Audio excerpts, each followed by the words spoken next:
سيد المرسلين وعلى آله الطاهرين وأصحابه الكاملين أما بعد قال الله تبارك وتعالى أعوذ بالله من الشيطان الرجيم بسم الله الرحمن الرحيم قل إن كنتم تحبون الله فاتبعوني يحببكم الله وعن أبي سعيد الخدري رضي الله تعالى عنه قال قال رسول الله صلى الله عليه وسلم من أكل طيبا وعمل في سنة وأمن الناس بوائقه دخل الجنة او كما قال صلی اللہ علیہ وسلم۔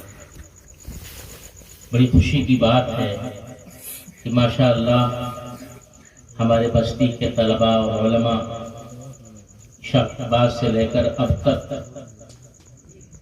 آپ حضرات کو، ماں بہنوں کو دین کی باتوں کو سنا رہے ہیں۔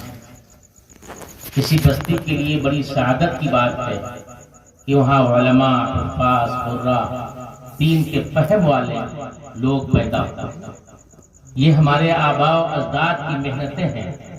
ہمارے اسلاف دنیا سے چلے گئے، ان کی کاوشیں رہی ہیں کہ ان کے بستی میں آج دین پھیل رہا ہے، پل رہا ہے۔ میرے دوستوں، بزرگوں، دوستوں، ماں اور بہنوں، دین کا احترام، سنت کا احترام، حضور پاک صلی اللہ علیہ وسلم کی پاکیزہ شریعت کا احترام ہمارے دلوں میں جتنا ہوگا اتنا ہی ہم کامیاب ہوں گے۔ صرف نماز، صرف روزہ، حج، زکوٰۃ یہ ارکان تو ہیں، لیکن پوری زندگی اسلام کے مطابق بن جائے وہ کامیاب ہے۔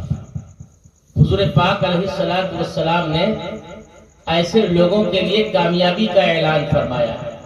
قرآن کریم نے کامیابی کا اعلان فرمایا۔ اس سے قبل میں آپ حضرات کے سامنے اس آیت کریمہ کے تعلق سے کہوں، کچھ اصلاح معاشرہ کے تعلق سے بات کہہ دوں۔ اللہ جل شانہ و عم نوالہ نے شراب کو حرام کیا ہے۔ انما الخمر والمیسر والانصاب والازلام رجس من عمل الشیطان۔ شراب یہ سراپا گندگی ہے، فاجتنبوہ، اس سے بچ جاؤ، لعلکم ترحمون، لعلکم تفلحون، یقیناً تم پر رحم کیا جائے گا، یقیناً تم کامیاب ہو جاؤ گے۔ آج بہت سے ہمارا نوجوان نعوذ باللہ شراب جیسی مذموم چیز میں مبتلا ہے۔ جناب محمد رسول اللہ صلی اللہ علیہ وسلم فرماتے ہیں کہ اللہ فرماتا ہے، حدیث قدسی ہے کہ جس نے ایک گھونٹ شراب کا پیا، حلف ربی عز وجل، میرے رب نے بات قسم کھا کے کہی ہے، اللہ یشرب احد جرعۃ من خمر الا سقیتہ من الشدید مثلہا۔ جتنا کوئی شراب پیے گا، جتنے گھونٹ پیے گا، اتنا ہی اللہ پاک اس کو جہنم کا پیپ پلائے گا۔ وما يتركها من مخافتی الا سقیتہ من حیاض القدس، اور جو اللہ حکم الحاکمین کے ڈر سے شراب جیسی مذموم چیز سے یا کسی بھی گناہ سے بچ جائے گا، فرماتے ہیں ہمارے آقا علیہ السلام، میرے حوض کوثر سے اللہ اس کو شراب طہور پلائیں گے۔ شراب جیسی مذموم چیز پہلے اہل ایمان، اہل اسلام میں نہیں ہوا کرتی تھی، آج بہت سے ہمارے نوجوان اس میں مبتلا ہیں۔ میری آواز جہاں تک پہنچ رہی ہو، چاہے وہ اس مجلس میں موجود ہو یا نہ موجود ہو، وہ اس سے توبہ کریں، اس لیے کہ گناہوں سے توبہ کرنے والے اللہ کی بارگاہ میں ان کے سارے گناہ مٹ جاتے ہیں۔ التائب من الذنب کمن لا ذنب لہ، گناہوں سے توبہ کرنے والا ایسا ہے جیسا اس نے کوئی گناہ کیا ہی نہ۔ الذین یجتنبون کبائر الاثم والفواحش الا اللمم، جو لوگ گناہوں سے بچتے ہیں اللہ جل شانہ ان کے اوپر رحم فرماتا ہے۔ ان ربک واسع المغفرہ، آپ کا پروردگار معافی کو عام کرنے والا ہے۔ ان رحمتی وسعت غضبی، اللہ فرماتا ہے میری رحمت میرے غصے سے بہت آگے بڑھی۔ تو ایک تو مجھے یہ بات کہنی ہے کہ میرے نوجوان، چاہے وہ ہمارے برادران وطن سے تعلق رکھتے ہوں یا ہمارے بستی کے وہ لوگ جو اہل اسلام سے تعلق رکھتے ہوں، جو نوجوان بھی شراب جیسی حرکت میں مبتلا ہیں اس سے تائب ہو، اپنی صحتوں کو خراب نہ کریں، اپنی نوجوانی کو ضائع نہ کریں، کہ جوانی کی قوت انتہائی قیمتی ہے، ورنہ شراب کے نتیجے میں سارے جسم کے اعضاء خراب و برباد ہو جاتے ہیں۔ وقت سے پہلے ہی آدمی اتنا ضعیف و کمزور ہو جاتا ہے کہ اس سے اندازہ نہیں لگتا کہ ہم کہاں جا رہے ہیں۔ ایک تو بات یہ ہو گئی، دوسری بات یہ ہے جہاں اور بہت سی برائیاں ہمارے معاشرے میں ہیں، ایک معاشرے میں برائی یہ بھی ہے کہ آج ہم والدین کا احترام نہیں کرتے۔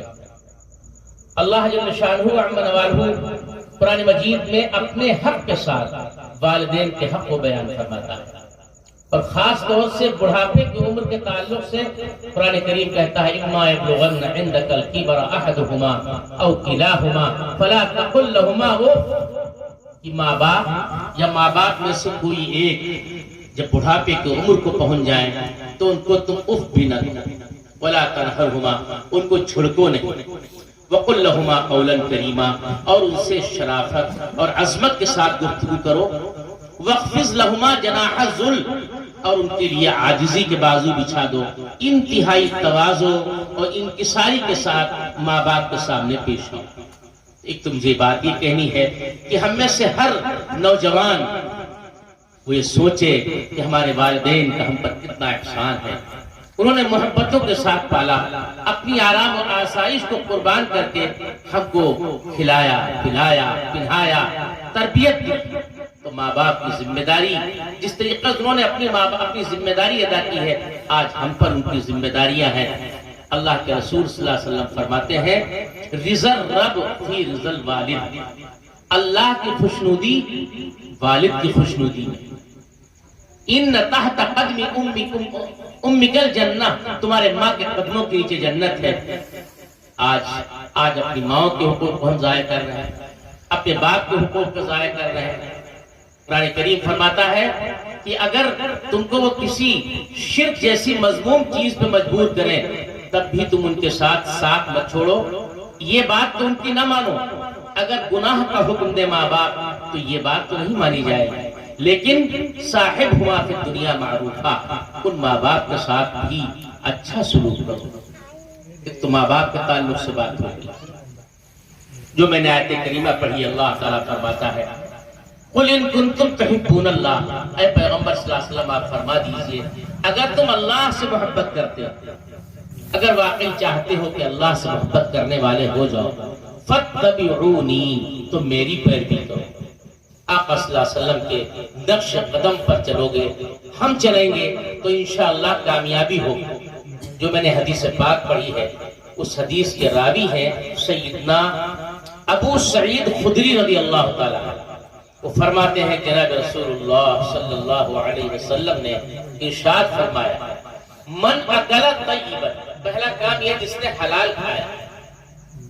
آپ محنت کر رہے ہیں، مزدوری کر رہے ہیں، ملازمت کر رہے ہیں، کھیتی کر رہے ہیں، اپنی محنت کے ساتھ حلال کمائی حاصل کر رہے ہیں، اللہ کے ہاں بہت بڑی عبادت ہے۔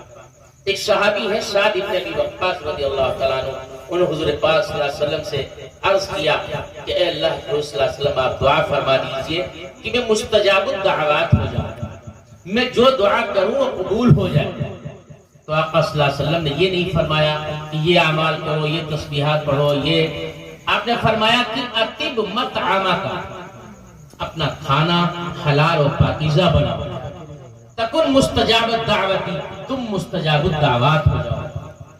ایک تو اس کا خیال رکھیں من اکل طیبا، جس نے حلال کھایا، ہماری روزی کمائی حلال، اس میں حرام کی آمیزش نہ ہو، جھوٹ نہ بولے، اگر ہم تاجر ہیں تو ناپ تول میں کمی نہ کریں، اگر ناپ تول میں کمی کر رہے ہیں، دھوکہ دہی کر رہے ہیں۔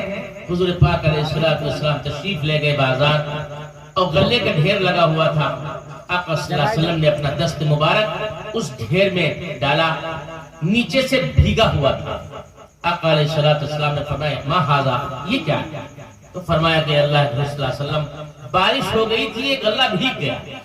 تو آقا علیہ السلام نے فرمایا افلا جعلتہ فوق الطعام، تم نے اس بھیگے ہوئے غلے کو اوپر کیوں نہیں لگایا تاکہ جو لیتا وہ جان کر لیتا کہ بھیگا ہوا۔ من غشنا فلیس منا، جو ہم کو دھوکہ دے وہ ہم میں سے نہیں ہے۔ یعنی آقا صلی اللہ علیہ وسلم جو ہماری سفارش فرمائیں گے، ہم گنہگاروں کا آخری سہارا ہے آقا علیہ السلام، آپ فرما رہے ہیں کہ جس نے دھوکہ دہی کا معاملہ کیا وہ ہم میں سے نہیں ہے۔ آج ہم اس کا لحاظ نہیں کرتے، تاجر ہے تو ہم ڈنڈی مارتے ہیں، یا مثلا اپنے سامان کا زیادہ تعریف کر کے پیسے کماتے ہیں۔ فرمایا من اکل طیبا، جس نے حلال کھایا۔ دوسری چیز وعمل فی سنت، اور سنت کے مطابق عمل کیا۔ صرف نماز سنت کے مطابق نہیں، ہمارا لباس، ہماری شادی بیاہ، ہماری گھر کی زندگی، ہمارا کھانا پینا، معلوم کھانا کھا رہے ہیں، پانی پیا ہم نے بائیں ہاتھ سے۔ ایک صحابی ہے حضور پاک صلی اللہ علیہ وسلم خدمت میں، آپ نے فرمایا کل بھی امینی، اپنے دائیں ہاتھ سے کھاؤ۔ ایک شخص آیا کہنے لگے میرا دائیں ہاتھ اٹھتا نہیں، تو آپ نے فرمایا، آپ صلی اللہ علیہ وسلم نے، جاؤ تمہارے دائیں ہاتھ سے نہ کھایا جائے۔ ان کا ہاتھ شل ہو گیا۔ تو ہمیشہ دائیں ہاتھ سے کھائیں، ہر بھلے کام کی شروعات دائیں طرف سے کریں۔ من اکل طیبا، ایک چیز حلال کھائیں اور سنت کے مطابق عمل کیا۔ تیسری چیز وَأَمِنَ النَّاسُ بَوَائِقَهُ، امن الناس بوائقہ، لوگ اس کی شرارتوں سے محفوظ ہو گئے۔ ہمارا پڑوسی، ہمارا بھائی، چاہے اہل ایمان ہو چاہے غیر اہل ایمان ہو، دوسروں کے ساتھ اچھا سلوک، ہماری شرارت اور ہماری جانب سے تکلیف اس کو نہیں پہنچنا چاہیے، پورا اس کا لحاظ کریں۔ یہ تین چیزیں ہوں گی، ہمارے آقا علیہ السلام نے فرمایا دخل الجنہ، جنت میں داخل ہو جائے۔ عزیزم مولانا سلیم الدین صاحب نے جو عورتوں کے تعلق سے فرمایا، قرآن کریم کہتا ہے وَعَاشِرُوهُنَّ بِالْمَعْرُوفِ، تم عورتوں کے ساتھ بھلائی کا برتاؤ کرو، ان کے ساتھ بھلائی کا برتاؤ کرو۔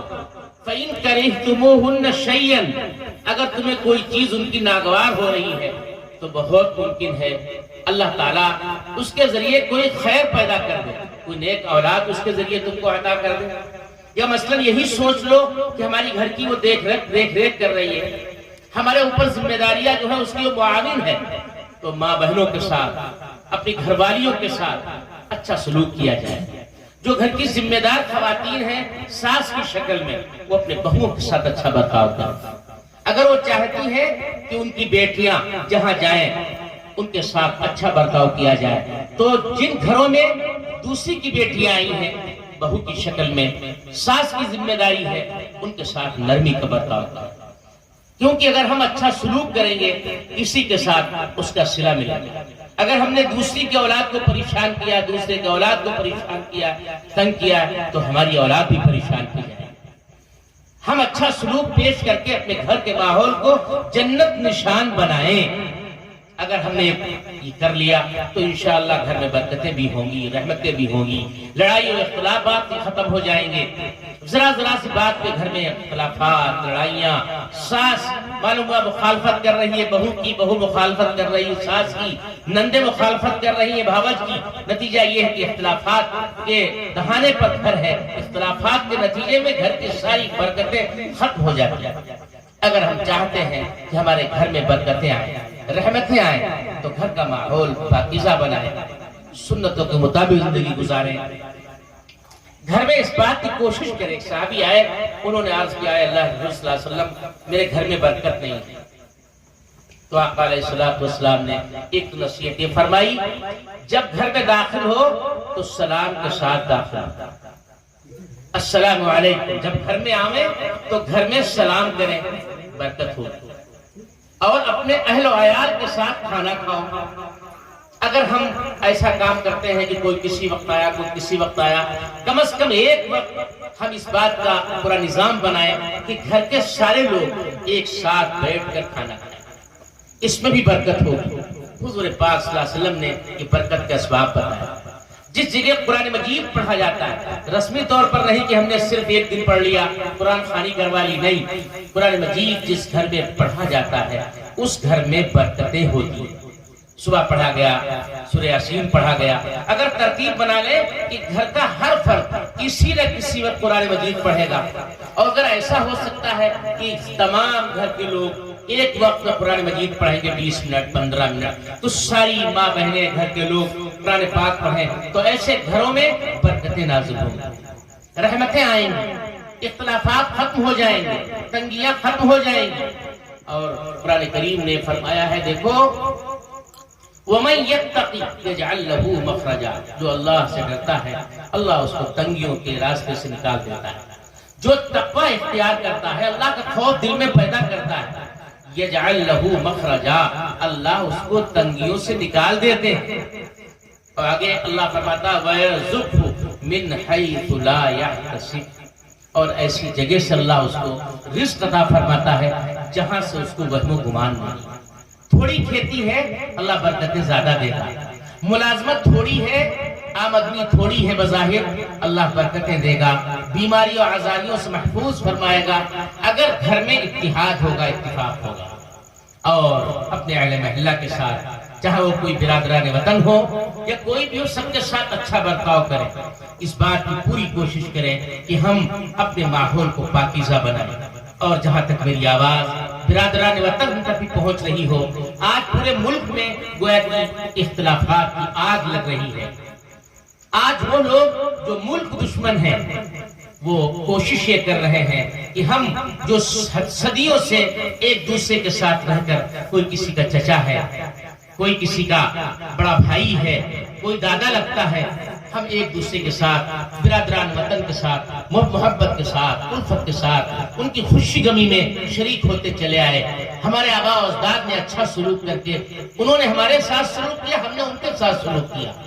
آج کچھ عناصر ہندوستان میں پورے ماحول کو جو پاکیزہ تھا، جو محبت والا تھا، جس میں ایک دوسرے کی ہمدردیاں تھیں، غمگساریاں تھیں، ایک دوسرے کے ہمدردی میں شریک ہونے والے تھے، غموں کا ہم غم بٹانے والے تھے، آج معاملہ یہ ہے کہ ایک دوسرے کے ساتھ دنیا پیدا ہو رہا ہے، السلام علیکم چلا گیا، آداب عرض سے چلا گیا۔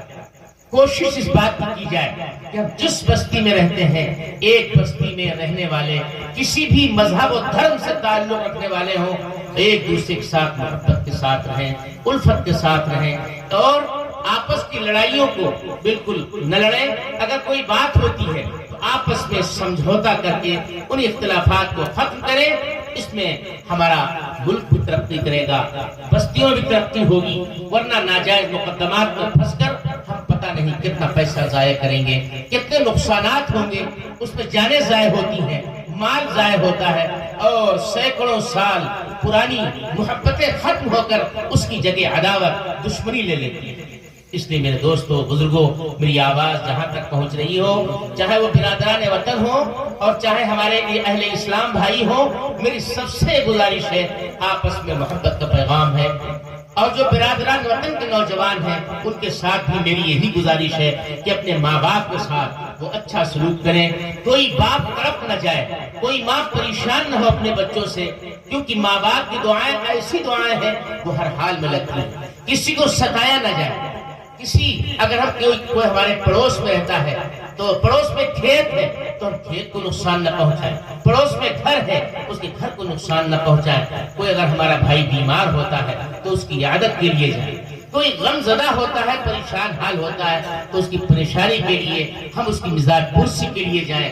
اللہ کے رسول صلی اللہ علیہ وسلم فرماتے ہیں، جو اپنے بیمار کی عیادت کرتا ہے یا ملاقات کے لیے جاتا ہے، اللہ کی جانب سے ایک فرشتہ پکارنے والا پکارتا ہے، ان طیبتا، تو مبارک ہو، تاب ممشاک، تیرا چلنا مبارک ہو، تبوأت من الجنت منزلا، تم نے جنت میں گھر بنا لیا۔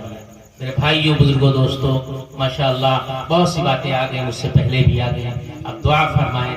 ایک بات میں اپنے اور کہوں گا، رمضان دیکھیے گزر چکا، ابھی ہم رمضان کی صبح میں سمجھیے، بڑے افسوس کی بات ہے، وہ مساجد جو پانچوں وقت مسجدوں سے بھر رہی، نمازیوں سے بھر رہی تھی، پھر وہی صورتحال پیدا ہو رہی۔ اللہ جل شانہ عم نوالہ نے پانچوں وقت کی نماز ہمارے اوپر فرض کی ہے۔ ہر نوجوان، ہر ہمارے گھر کا رہنے والا اس بات کا عہد کرے کہ انشاءاللہ 5 نمازوں کا اہتمام کریں گے۔